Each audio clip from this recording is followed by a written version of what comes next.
यातायात सड़क सुरक्षा माह का समापन। उत्तर प्रदेश शासन द्वारा निर्देशित यातायात सड़क सुरक्षा माह का समापन स्थानीय टीकाराम यादव महाविद्यालय मौठ में थाना मौठ के संयुक्त तत्वाधान में किया गया। कार्यक्रम में थाना अध्यक्ष मौठ संजय गुप्ता, इंस्पेक्टर विनय दिवाकर, महिला थाना प्रभारी आदि ने छात्र छात्राओं को यातायात सुरक्षा के नियमों को और उनका कैसे पालन करना आवश्यक है इसका विशेष प्रशिक्षण किया। थाना अध्यक्ष संजय गुप्ता ने हेलमेट, स्पीड, सीट बेल्ट को वाहन चलाते समय प्रयोग करने की सलाह दी तथा इसका न केवल पालन स्वयं करना है बल्कि सानिध्य में रहने वाले लोगों को भी प्रेरित करना है। एसओ विनय दिवाकर ने स्वयं पर घटित घटना का उल्लेख करते हुए बताया कि मेरा एक्सीडेंट हो गया था, यदि मैं सीट बेल्ट न बांधे होता तो आप सबके बीच न होता। इस मार्मिक प्रसंग में बहुत बड़ी सीख छुपी हुई थी जिसको छात्र छात्राओं ने अपने मन मस्तिष्क में उतारा। उन्होंने छात्र छात्राओं से यातायात सुरक्षा संबंधी सवाल करने को कहा। छात्र छात्राओं द्वारा पूछे गए सवालों का जवाब भी दिया गया। कार्यक्रम की अध्यक्षता कर रहे प्राचार्य डॉक्टर राजेंद्र खरे ने युवाओं से आह्वान किया कि युवा केवल परिवार का ही नहीं होता है, उसे समाज और राष्ट्र भी आशा भरी निगाह से देखता है। ऐसे में प्रत्येक युवा का दायित्व बनता है कि यातायात नियमों का पालन करें, हेलमेट का प्रयोग करें, कम स्पीड में गाड़ी चलाएं, बल्कि अपने आसपास रहने वाले लोगों को भी इसके लिए जागरूक करें।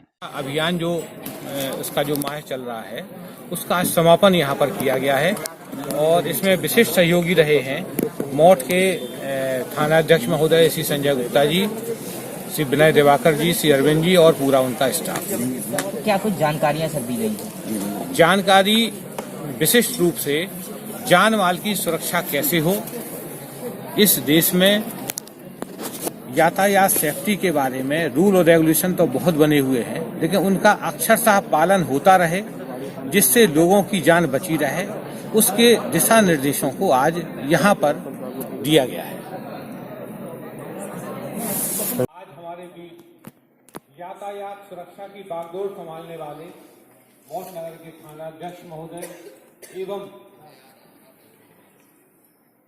विनय दिवाकर जी, साथी अन्य साथी यहाँ पर मौजूद हैं। मैं उनका हार्दिक अभिवादन करता हूँ, वंदन करता हूँ।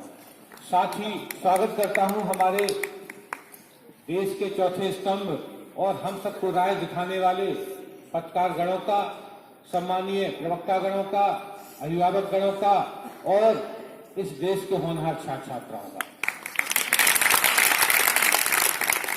कभी कभी आश्चर्य होता है, जैसे एक उपनिषद में लिखा हुआ है कि यक्ष ने युधिष्ठिर से कुछ प्रश्न किए थे कि 7 आश्चर्य दुनिया के क्या है। ऐसे एक 8वां आश्चर्य हमें खुद महसूस होता है जो मैं आपके सामने बताना चाह रहा हूं कि जब हम रोड पर निकलते हैं तो जगह जगह यातायात से जुड़े हुए पुलिस प्रशासन आपको रोककर आपको रोकती है और आपको सलाह देती है कि आप हेलमेट पहने, आप बेल्ट पहने, आप अपनी जान को सलामत रखें।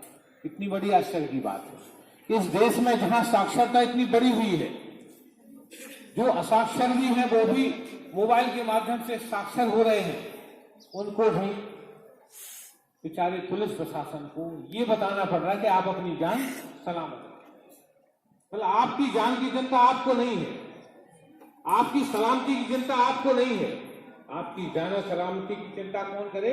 पुलिस प्रशासन। जबकि ये हमारा दायित्व है, हमारा कर्तव्य है कि हम कैसे स्वयं को सुरक्षित रखें, कैसे अपने परिवार को सुरक्षित रखें और कैसे समाज और राष्ट्र को सुरक्षित रखें। आप होनहार युवा नौजवान हैं। युवा नौजवान सिर्फ अपने परिवार का नहीं होता, एक समाज भी आशा रखता है आपसे, राष्ट्र भी आशा रखता है कि जब जब जरूरत पड़े आप समाज को, राष्ट्र को नई दिशा दिखाएं।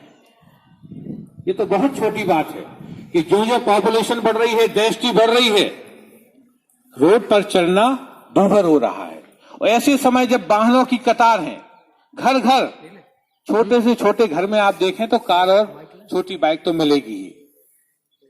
ऐसे समय हमारी जिम्मेदारी बढ़ जाती है कि वाहन लाना आसान है, लेकिन वाहन चलाना और सुरक्षित ढंग से चलाना बहुत कठिन है। लाइसेंस इसलिए नहीं बनाए जाते कि आपको एक लाइसेंस दे दिया कि चाहे जिसको मारो, चाहे जिसकी भी जान ले लो। ईश्वर जब किसी को पैदा करता है, एक कृति बनाता है, तो उस कृति को सजने, संवारने और सुरक्षित रखने का दायित्व तो सिर्फ ईश्वर की संरचना को नहीं है, हम सब भी उसी के अंश हैं। हमारी भी दायित्व है कि उसकी रक्षा करें, सिर्फ अपनी नहीं, अपने सामने वाले की भी। जब हम वाहन चलाते हैं, हम इतना जानते हैं कि हमें हेलमेट पहनना, लेकिन हेलमेट नहीं पहन रहे। जैसा अभी हमारी आरक्षी बहन बोल रही थी, अभी उनके हम भाव समझ रहे थे कि लड़कियां कम हेलमेट पहन दें क्योंकि बाल खराब हो जाएंगे। बात नहीं कह पा रही थी, मेकअप खराब हो जाएगा, अरे चेहरा खराब हो जाएगा और सिर खराब हो जाएगा तो कौन रक्षा करेगा? भाई पहले हमें अपने चेहरे, अपने उसकी तमन्ना करना, रक्षा करना। सीट बेल्ट इसलिए लगाया जाता ताकि जैसे अभी थानाध्यक्ष महोदय ने बताया कि आपके कार में बैग्स तो देख लेते कि हमें पैसा वाले हैं हम लोग, उसमें कितने एयर बैग्स हैं, लेकिन एयर बैग्स कैसे काम करेंगे ये हमें नहीं मालूम। हम गाड़ी चला रहे हैं, कौन सी है? मर्सिडीज है, लेकिन मर्सिडीज में जब तक आपके बेल्ट नहीं बना होगा एयर बैग नहीं खोलेंगे। अभी आपने कुछ समय पहले पेपर में पढ़ा होगा, कौन सा रोहिल मिस्त्री, कौन बहुत बड़ा साइरस मिस्त्री, इतना अरबपति आदमी कि कई कारें खरीद ले, लेकिन उसका कार द्वारा ही एक्सीडेंट हुआ था। क्यों हुआ था? क्योंकि बाद में जो जानकारी मिली बेल्ट नहीं लगाए हुए थे और साथ में शराब पिए हुए थे, ओवर स्पीड में थे। स्पीड उसमें 200 है, 240 है, इसलिए नहीं होती 240 पे चलाओ आप। अच्छा एक और बताओ कि हर चीज की अपने आदर्श स्थितियां होती हैं। जब आप आगरा और दिल्ली वाले एक्सप्रेस वे पे जाओगे तो आपको 120 पे ही चलाओगे तो आपकी गाड़ी 120 140 पर भी सुरक्षित हो सकता है रहे। लेकिन जब अब आप झांसी और कानपुर हाईवे पे 140 चलाओगे, कहीं आदर्श स्थितियां है ही नहीं। भाई आदर्श स्थिति क्या होती? हाईवे बनाना आदर्श स्थिति नहीं होती। हाईवे के जो रूल रेगुलेशन है, हाईवे पे बगल में पट्टी होना चाहिए दोनों तरफ जिससे जानवर ना आ सके। डिवाइडर पे होना चाहिए, बैरिकेटिंग होना चाहिए जिससे जानवर ना आ सके।